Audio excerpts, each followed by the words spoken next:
My dear brothers and sisters, fellow Jews in Montreal and around the world, tomorrow evening, Wednesday, September 15th, we will usher in the holiest day of the year, Yom Kippur.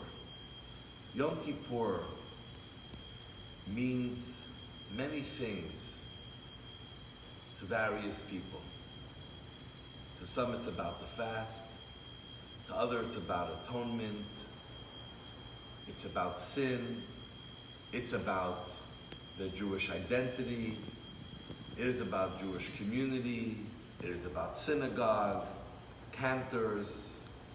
But I want to share with you what I think the core message of Yom Kippur is and what we should reflect as we enter Yom Kippur and during the 25 hours that we will be spending fasting, praying, and rejoicing. Yes, rejoicing in Yom Kippur. The Lubavitcher Rabbi was once visited by a chassid who did not live in New York, came from Belgium originally, and wasn't a Chabad follower, but he was drawn to come to the Rebbe. He was a fellow who lost his mother at a very young age, and he heard about the Rebbe, and he wanted to come visit the Rebbe. And when he visited the Rebbe, and he sat down in the Rebbe's office, and he started to introduce himself, the Rebbe said, "Wait one moment." And he pulled out a letter that was sitting in his desk. And the letter was addressed to him, and he read it to this fellow. The letter was addressed years earlier from a woman who was telling to the Rebbe that she was diagnosed with cancer.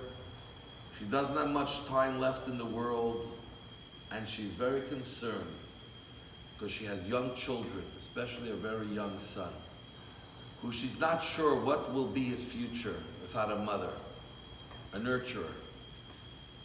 And she asked the Rebbe to pray on her behalf and on behalf of her children, specifically this son, that if God takes her away from the world young, he will still grow up to be a good person, a devout Jew, and a blessing to his family.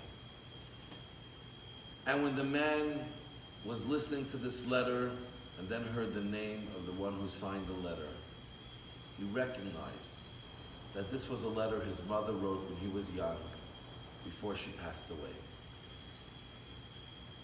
And he asked the Rebbe, "Can I please have this letter for my mother?"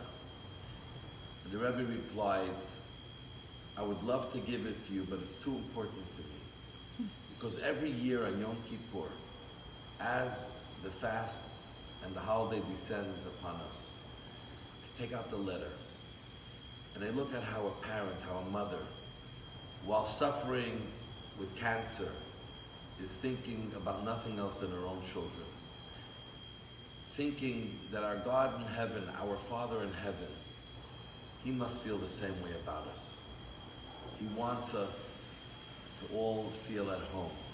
He wants us to know that we are the apple of his eye, the most important thing to him. When it comes to Yom Kippur, we are praying to the judge, but more importantly, we're connecting to our Father in heaven. And every Jew on Yom Kippur feels at home because we're coming back home. This is our home. We're together with community in our synagogue, in prayer, in holiday and celebration, in full celebration of our Jewish identity, our Jewishness, and the fact that we and God are really one. So may this Yom Kippur, we all have a true homecoming. We've been at home for many months in this pandemic, but this is a homecoming of our true home. The home that we all work hard to create, a perfect, beautiful home that is full of warmth, truth, love, sharing, caring, and trying to ascend higher and higher. So may this be a meaningful and beautiful holiday, an easy fast. But may this holiday bring about a new year with a new resolve that this year will be the best yet for us, individually and as a people. Chag Sameach for a special Yom Kippur.